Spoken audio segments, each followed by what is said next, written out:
Hola, buenas noches. En esta ocasión yo les voy a hablar acerca del contrato de prestación de servicios en salud. Yo soy Jazmín Gabriela Hernández Muñoz. En esta ocasión voy a entregar esta tarea en forma individual. Bueno, vamos a iniciar. Primero, el análisis del contrato. ¿Qué es lo que vamos a buscar o qué es lo que vamos a definir en este momento? Primero, obviamente, buscar una definición. ¿Qué es un contrato? ¿Por qué lo hacemos? En este que definimos dentro de los derechos y obligaciones, instancias que nos los avalan. No podemos tener un contrato de prestación de servicios solamente entre dos personas. Es un contrato avalado por instituciones. Vamos a echar un vistazo a la norma 071. Esta norma oficial mexicana está totalmente vinculada a la atención médica y sobre todo por el cobro que tenemos acerca de, obviamente, honorarios médicos, honorarios que se le dan a las instituciones o a los hospitales. Y vamos a hacer un pequeño anexo de las autorizaciones que debemos de tomar en cuenta porque también son muy importantes para tener totalmente informado a nuestro paciente. Y por último, un vistazo rapidísimo de la Ley Federal del Trabajo para que obviamente también hablemos acerca del buen clima laboral en nuestro ámbito. Y bueno, la definición. ¿Qué es el contrato de prestación de servicios? En este caso, es un acuerdo legal entre un proveedor de un servicio, que en este caso es un servicio de salud, por lo tanto, es un hospital, y un contratante, que normalmente nosotros le daremos el título de cliente y en los hospitales los conocemos como el paciente. En este se debe de especificar las condiciones en las que encontramos los derechos y obligaciones de ambas partes, ya que ambos tenemos derechos y ambos tenemos obligaciones. Bueno, dentro de los derechos que vamos a encontrar aquí, vamos a encontrar que proporcionamos servicios hospitalarios. Ok, ¿esto qué significa? Nosotros tenemos un servicio de urgencias, por ejemplo, en un hospital. Este servicio debe de contar con todo lo necesario para poder otorgar este servicio. Por ejemplo, si yo llego con una herida al servicio de urgencias, tiene que haber alguien en recepción que me ayude a ingresarme. Alguien que me pueda atender en el servicio de urgencias como médico, como enfermera. Si yo necesito laboratorios, laboratorios. Si yo necesito radiografías, radiografías. O, bueno, todo lo que sería gabinete. Patología, cirugía, todo lo que yo pueda tener o necesitar. Este tipo de servicios tienen que estar enlistados e informados al paciente. ¿Para qué? Para que él pueda tomar la decisión de si es el lugar que a él le conviene para poder recibir la atención médica necesaria. Si él considera que no lo es o que hace falta algún servicio para él y que no se le puede proporcionar en este lugar, tiene el derecho de buscar el lugar que es adaptable para él. En el caso de la información clara de los costos de atención. Muy bien, nosotros no podemos inventar un costo mágicamente de la nada. Nosotros tenemos que tener costos definidos y esto los tiene que conocer nuestro paciente. Por ejemplo, si nosotros vamos a hacer una intervención quirúrgica, cuando nosotros no tenemos los costos ya definidos, podemos decir, por ejemplo, una cesárea cuesta 30,000 pesos, más el uso de quirófano, más el uso de ciertos medicamentos. No, nosotros tenemos que tener un costo estándar donde puedan sumarse costos extra, pero nada más de puntos extraordinarios, donde podamos definirles a nuestros clientes una información clara de un costo específico. Y, por ejemplo, si debemos de tener una lista de todo lo que nosotros utilicemos dentro del hospital. Por ejemplo, una gasa cuesta tanto. Un medicamento paracetamol inyectable cuesta tanto. Y esta información clara facilita que no tengamos conflictos de interés en cuestión de los costos que podemos llegar a tener al final, sobre todo de la cuenta. Bueno, la protección de la información. La protección de la información es súper importante actualmente. Obviamente nosotros hacemos recibimos información muy valiosa como proveedores de los servicios de salud y se debe de tener una confidencialidad.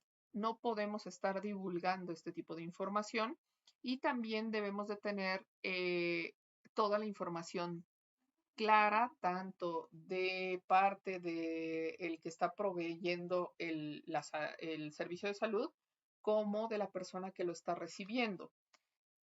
Yo como proveedor tengo que decirle a mi paciente, bueno, te vamos a hacer una cirugía de tal servicio, vamos a tener el riesgo de una infección, de un sangrado, de un problema secundario al pasar cerca de tal órgano, puede haber una lesión a órganos vecinos, todos los riesgos que podemos tener. Una vez que el paciente tiene todas los riesgos o el conocimiento de los riesgos que puede tener, él toma la decisión si es el procedimiento que quiere realizarse en este momento. Asimismo, nosotros tenemos que recibir toda la información desde que el paciente llega a nuestro servicio. ¿Qué pasa si nuestro paciente no nos proporciona toda la información necesaria? Por ejemplo, un paciente que tiene una aseguradora, pero no nos los comunica de inicio, nosotros no podemos hacer el informe directo hacia la aseguradora y la aseguradora no puede hacer el pago hacia nuestros servicios. Es algo que se omite de manera general, pero que si obviamente nosotros no lo preguntamos, también estamos incurriendo en una falta. Entonces, es un ir y venir de los derechos y obligaciones, pero sí en este caso la información es esencial tenerla protegida, pero en el caso de, por ejemplo, las aseguradoras, ellos sí tienen derecho a entrar a los expedientes clínicos, pues saber si tienen alguna indicación de medicamentos, los diagnósticos que nosotros estamos poniendo en nuestros expedientes para que obviamente en base a esto definan los costos que ellos pueden solventar. Dentro de las obligaciones, nosotros tenemos que integrar expedientes clínicos. La verdad es que el expediente clínico es algo esencial en nuestros servicios. No es solamente una pila de papeles. En el expediente clínico debemos de tener todo perfectamente ordenado y sobre todo debemos de tener pues la evolución de nuestro paciente. ¿Qué sucede cuando nuestro paciente que nosotros estamos atendiendo no tiene un expediente clínico perfecto? Nosotros podemos incurrir en una falta grave, ya que si por alguna razón tenemos alguna complicación, algún deceso, alguna demanda, nosotros no tenemos todo integrado y eso obviamente nos puede generar un problema. En el caso de que el proveedor necesita tener todo listo, es lo que platicábamos al inicio, de que tenemos que proporcionar todo. Debemos de tener insumos, hablando desde una pequeña torunda hasta un equipo para la paroscopía o para endoscopía o un robot automatizado de cirugía, todo lo que sea de lo más simple a lo más complejo, nosotros debemos de tenerlo dispuesto. Obviamente no todos los hospitales lo tienen, pero en este caso es precisamente por eso que nosotros dando la aclaración de, bueno, nosotros tenemos hasta un laparoscopio, tal vez yo no tengo el robot de cirugía automatizado, pero yo tengo hasta este punto.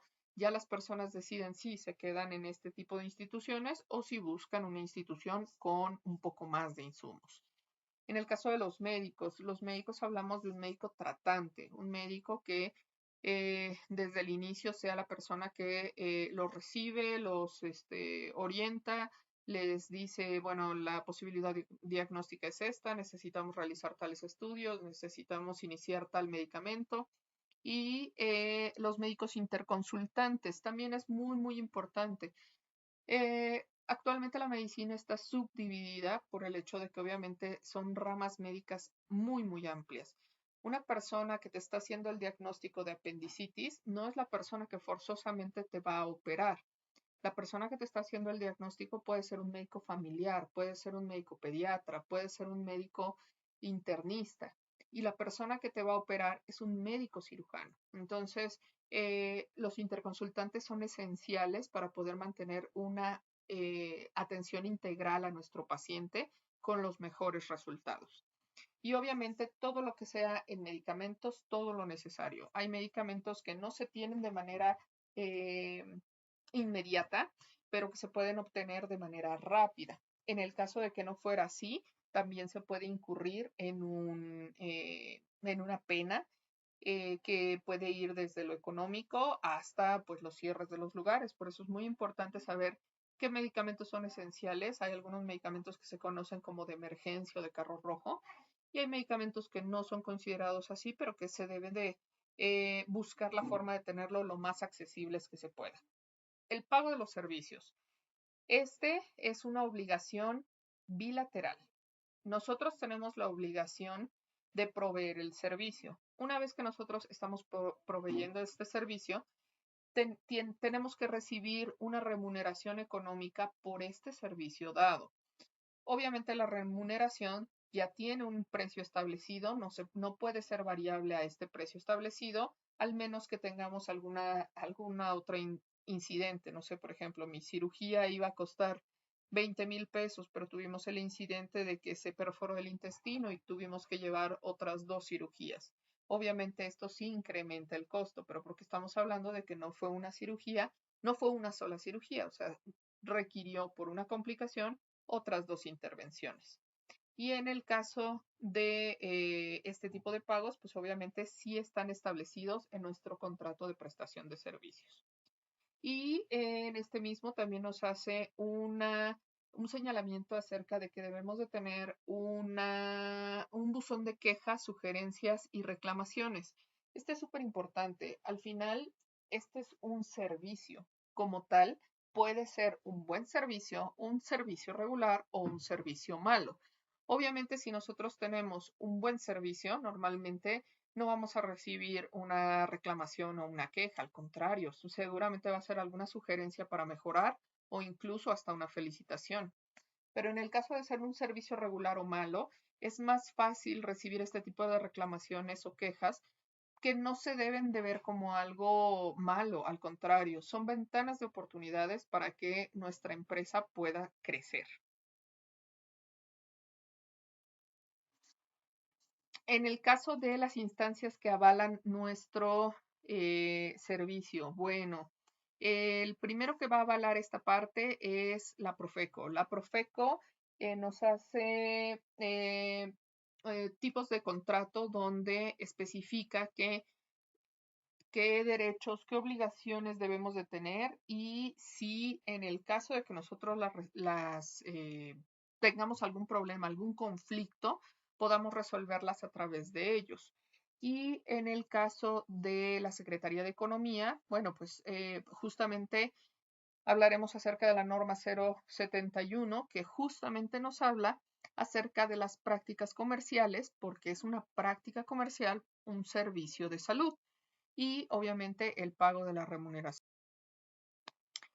Y bueno, dentro de la norma 071, ¿qué es esta norma o de qué nos habla? Pues nos habla de la responsabilidad que tiene el gobierno para garantizar que se comercialicen en el territorio nacional el servicio de salud para que se logre una protección al consumidor. Cuando nosotros estamos dando un servicio, nosotros tenemos que tener una instancia que mida qué tan bueno o qué tan malo es este servicio. Y obviamente en este caso, para eso existen este tipo de normas. Establecen los servicios o los elementos de información comercial que deben contemplar los proveedores de atención médica en sus establecimientos. Por ejemplo, nosotros debemos de tener listo, no sé, como lo estábamos diciendo, un anticipo con el que vamos a tener un cobro por nuestros servicios. Debemos de tener información para nuestro paciente acerca de los costos de los servicios y con esto poder tener todo dentro de un marco de la ley. podemos ofrecer paquetes de servicios y esto nos pueden ayudar a que nuestro paciente se vea beneficiado en cuanto a los costos y nosotros a tener paquetes completos de todo lo que necesitamos. Obviamente también debemos de tener reglamentos y aquí también te habla acerca de un contrato de adhesión.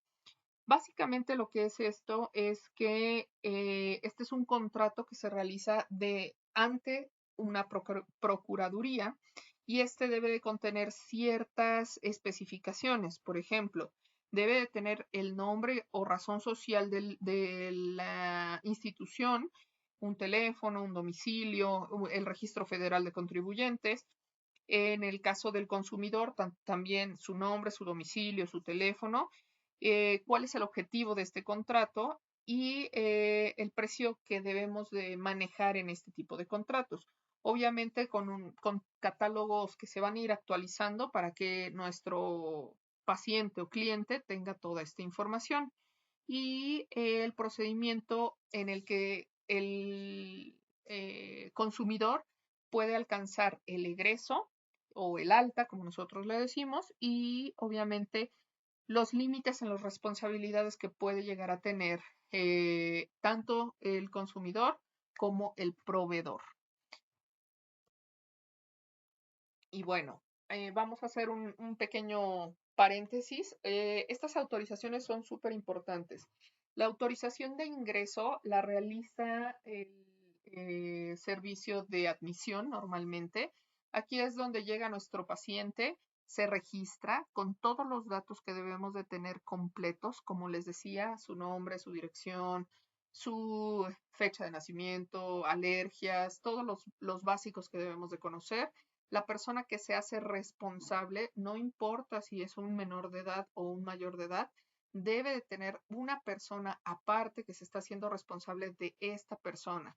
Recuerden que cuando nosotros llegamos a una instancia hospitalaria, normalmente no llegamos en salud, al contrario, llegamos en un proceso de enfermedad que puede mermar nuestra capacidad de toma de decisiones. Por esa razón, siempre debe de tener una persona responsable que pueda tomar decisiones por esta persona que sea al 100% de su confianza. Y obviamente todo este proceso de ingreso nosotros lo tenemos o lo hacemos en base a tener todos los datos fidedignos de la persona que se está ingresando. Ahora, las autorizaciones de egreso. Este es un tema muy álgido. En cualquiera de los hospitales tenemos el gran problema de que ingresar es lo más fácil para todos, pero el egreso es todo un tema. Primero es la revisión de las cuentas, que obviamente estemos de acuerdo tanto el que provee como el que consume. Ya una vez que estamos de acuerdo, ok, bueno, esta es tu cuenta, vamos a caja, haces el pago, tiene que tener una solvencia económica, obviamente, para poder hacer esto. Una vez que hace el pago, podemos empezar a hacer todo el trayecto, toda la parte burocrática para poder hacer el egreso final. La verdad es que el proceso de egreso también tiene dos variables que son importantes. Podemos tener el alta por mejoría, que es el ideal y el que todos esperamos. Puede ser un alta por defunción, que en este caso, pues, no siempre es el resultado que esperamos y obviamente en este caso a veces sí tenemos muchos conflictos de interés, sobre todo porque se espera que si llevamos a una persona a un hospital es para que salga con bien, no para que tengamos que llevárnoslo, pues obviamente en otra instancia, ¿no? Entonces, en este caso sí, el proceso de egreso por defunción es un poco complicado. Y en el caso de el egreso por alta voluntaria. El egreso por alta voluntaria puede ser por muchas situaciones. Por ejemplo, no tengo la solvencia económica, necesito irme a una institución pública donde me puedan continuar el tratamiento porque yo ya no tengo cómo costear el tratamiento en este hospital. O, no sé, me están dando una atención que no me es no es lo que yo esperaba o no es lo que yo necesito y me quiero ir a otra institución pública o privada, pero no quiero quedarme aquí. Entonces es un alta de tipo voluntaria. Y en el caso de autorizaciones para procedimientos, en este caso, por ejemplo, vamos a realizar una intervención quirúrgica, una cesárea, por ejemplo, necesitamos tener una autorización de este procedimiento, que va a ser el procedimiento anestésico, el procedimiento quirúrgico y en el caso de que requiera, por ejemplo, un procedimiento invasivo como una intubación endotraqueal, ¿sale? Y no sé, poniendo algún otro ejemplo, por ejemplo, una colocación de catéter necesita una autorización de procedimiento de invasión, ¿sale? Entonces, aunque son procedimientos tal vez no tan cruentos como una cirugía de abdomen abierto, de todos modos necesita una autorización porque corre un riesgo y este siempre debe de ser informado a familiares, a pacientes y obviamente para que todos puedan estar. Y bueno, nuestro último punto. Aquí vamos a hacer una reflexión acerca de la Ley Federal del Trabajo. ¿Por qué esto es importante? Aquí esta regula las relaciones laborales en el país. Es una legislación clave que establece los derechos y obligaciones de los empleadores y de los empleados y con esto regulamos todo lo relacionado con el trabajo en México. Esta ley también es esencial porque nosotros debemos de regular, obviamente, el tener el personal necesario en cada uno de los lugares. Pero ¿qué pasa si nosotros no otorgamos los derechos necesarios a estas personas? Pues obviamente con la mano en la cintura se pueden ir a buscar otro trabajo que sí les dé todos estos derechos o todas estas instancias. Por eso esta ley es tan esencial. Debemos de cumplir todo lo que sea respecto a tener un adecuado control en periodos vacacionales, en cuidados, no sé, por ejemplo, el personal que está en el área de radiología, los cuidados de sus periodos extra, de sus gafetes para evitar la radiación de más, de tener todos los equipos de protección. Todo esto es regulado por esta ley y obviamente nos ayuda a que tengamos unas buenas relaciones tanto del el empleador como de los empleados. Y bueno, esta es la presentación. Les agradezco mucho su atención y que tengan una excelente noche.